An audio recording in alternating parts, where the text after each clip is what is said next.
Hello everyone. तो कैसे हैं आप सभी लोग। नेविगेट इंस्टीट्यूट के ऑनलाइन प्लेटफॉर्म पर आप सभी का स्वागत है।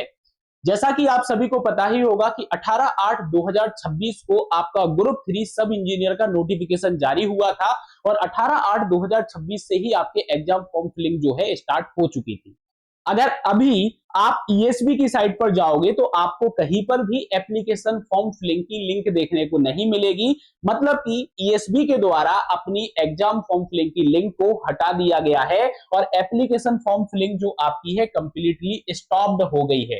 साथ ही साथ एक नोटिस जारी किया गया है ईएसबी के द्वारा, जिसके अंदर मेंशन किया गया है कि आपका जो नया नोटिफिकेशन है वो बहुत ही जल्द जारी किया जाएगा। तो क्या कारण है उस पर हम समझते हैं। तो उसके लिए हमें कंप्लीट नोटिफिकेशन जो है उस नोटिफिकेशन को हमें देखना होगा।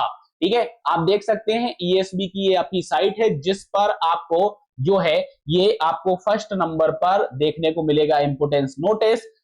लिखा हुआ है ग्रुप 3 कंबाइंड रिक्रूटमेंट टेस्ट 2026 के लिए ये आपका कंप्लीट नोटिस यहाँ पे जारी किया गया है और इस नोटिस के अंदर मेंशन किया है कि जो आपकी समूह 3 की परीक्षाएं हैं ओपीएन 3 मानचित्रकार या फिर अन्य समकक्ष पद, उसकी नियम पुस्तिका को लेके और आवेदन पत्र को लेके एक महत्वपूर्ण सूचना यहाँ पर जारी की जा रही है आपकी ईएसबी के द्वारा। और इस सूचना के अंतर्गत क्या बोला गया, इस सूचना के अंतर्गत बोला गया है कि 18/8/2026 को जो विज्ञापित किया गया था किस एग्जाम के बारे में, समूह 3 एग्जाम के बारे में मंडल के द्वारा। तो आपको पता है कि वैकेंसी जो आपकी होती है तो ईएसबी के द्वारा हर एक विभाग को मांग पत्र भेजे जाते हैं कि आपकी जो वैकेंट पद हैं उसकी जानकारी आप अवेलेबल कराइए। तो जिस दिन ये विज्ञापित हुई इनके पास जितने भी पद निकाले गए थे उसके अकॉर्डिंग इन्होंने अपना नोटिफिकेशन जारी कर दिया था। लेकिन बाद में जब जारी हो गया, फॉर्म फिलिंग स्टार्ट हो गई, ऑनलाइन पत्र जो आपके हैं ये आपका स्टार्ट हो चुका, तो इन्होंने क्या देखा कि जो अन्य विभाग हैं अन्य विभागों के द्वारा या फिर उनके जो शासकीय उपक्रम है उनके द्वारा रिक्त उपयंत्री भर्ती परीक्षा जो आपकी है, मतलब भर्ती पद जो आपके हैं वो ईएसबी को भेजे गए हैं, ईएसबी को भेजे गए हैं। ठीक है, तो अब ईएसबी क्या बोल रहा है, ईएसबी बोल रहा है कि इस मार्ग पत्र में जो भी पद आए हुए हैं उन पदों को हम इस वैकेंसी के अंदर ऐड करेंगे जिससे अधिक संख्या में उपयंत्री की नियुक्ति जो है संभव हो पाए। मतलब कि क्लियरली मेंशन किया जा रहा है कि आपके और पद जो हैं या वैकेंसी जो आपकी है वो वैकेंसी आपकी इंक्रीज होंगी इस एग्जाम के अंदर।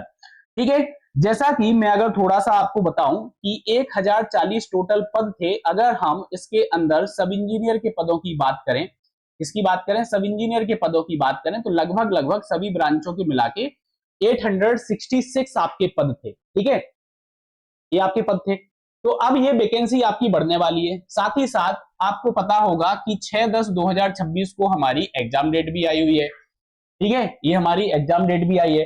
तो अब क्या नोटिफिकेशन हट गया है, मतलब कि नया नोटिफिकेशन आएगा तो क्या ये एग्जाम डेट भी चेंज होगी? बिल्कुल, ये पॉसिबिलिटी है कि आपकी एग्जाम डेट भी यहाँ पर चेंज होगी। ठीक है, चलिए आगे हम बात करते हैं।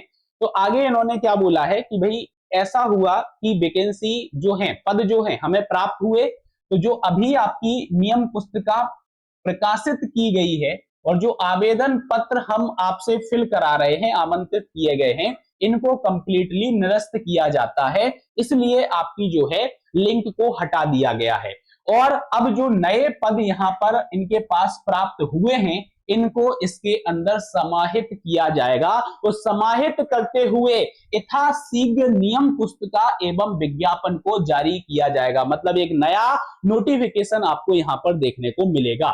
अब एक इंपॉर्टेंट पॉइंट एक ये भी आता है कि बहुत सारे बच्चों ने एग्जाम फॉर्म को फिल कर दिया है। ठीक है, एग्जाम फॉर्म को फिल कर दिया तो उनके लिए भी यहाँ पे क्लियरली मेंशन किया है कि जिन अभ्यर्थियों के द्वारा आवेदन पत्र को भर दिया गया है, पूर्व में जो जारी हुआ था उसको भर दिया गया है, तो वो ऐसा ना सोचें कि जब नया नोटिफिकेशन आएगा तो आप उसमें संशोधन कर सकते हो। नहीं, वो कंप्लीटली आपका निरस्त हो गया है और उस आवेदन पत्र की जो परीक्षा शुल्क है वो आपकी वापस कर दी जाएगी। जब नया नोटिफिकेशन आएगा तो उस नया नोटिफिकेशन के लिए आपको फिर से क्या करना पड़ेगा, आपको आवेदन यहाँ पे करना पड़ेगा। अगर मैं आपको थोड़ा सा बताऊं कि जो विज्ञापित पदों की बात हो रही है मांग पत्र के अंदर, तो अगर आपने एनालिसिस किया होगा तो आपको देखने को मिलेगा कि डब्ल्यूआरडी डिपार्टमेंट जो आपका है WRD डिपार्टमेंट को एड ऑन नहीं किया गया था, WRD डिपार्टमेंट को आपका एड ऑन नहीं किया गया था। तो लगभग अगर WRD डिपार्टमेंट में आप देखोगे तो 397 पद खाली हैं, ठीक है।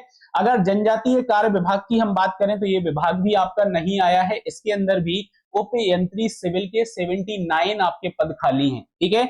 और श्रम विभाग की अगर हम बात करें तो इस विभाग के अंदर भी उपयंत्री सिविल के लिए जो है 10 पद आपके खाली हैं। तो अगर आप सोचो कि टोटल पद अगर जोड़ दिए गए और इनके पास इतने पदों की मांग आई है तो आपकी जो वैकेंसी है और बढ़ने वाली है, ठीक है। तो आप सिंपल सी बात है, वैकेंसी अगर आपकी बढ़ रही है तो फिर मौका हमारे पास बहुत अच्छा है, क्योंकि इतनी बड़ी वैकेंसी हमें 3-4 साल बाद देखने को मिलती है। 22 में आपको सबसे बड़ी वैकेंसी देखने को मिलेगी, उसके बाद 23 हो गया, 24 हो गया, 25 हो गया, और अब 26 में आपका इतना ह्यूज वैकेंसी पर जो है एग्जाम होने वाला है। तो जो आपने प्रिपरेशन स्टार्ट की थी, जो आपने प्रिपरेशन स्टार्ट की हुई थी ये सोच के कि 6 तारीख को हमारा पेपर होने वाला है, और उस प्रिपरेशन को आप जो है कंटिन्यू रखिएगा।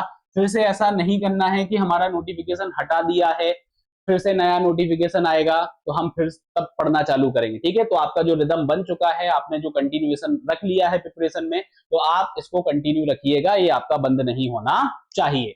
जल्दी ही आपको नोटिफिकेशन देखने को मिलेगा। साथ ही साथ अब अगर नोटिफिकेशन थोड़ा सा डिले अगर आपका होता है, ठीक है, जैसे इन्होंने तो यथासी के बोला है, अगर मान लो कि डिले होता है तो थोड़ा सा आपका जो एग्जाम डेट है उस पर भी आपको फर्क देखने को मिलेगा, और थोड़ा बहुत आपको एक्सटेंशन देखने को मिल सकता है एग्जाम डेट के अंदर, ठीक है। तो ये आपका एक इंपोर्टेंट अपडेट आया हुआ है, ठीक है, ये अपडेट आया हुआ है, तो डरना नहीं है, फिर से नोटिफिकेशन आएगा, फिर से आपको फॉर्म फिलिंग करना है। अच्छी बात है अगर वैकेंसी ये इंक्रीज कर रहे हैं तो, ठीक है।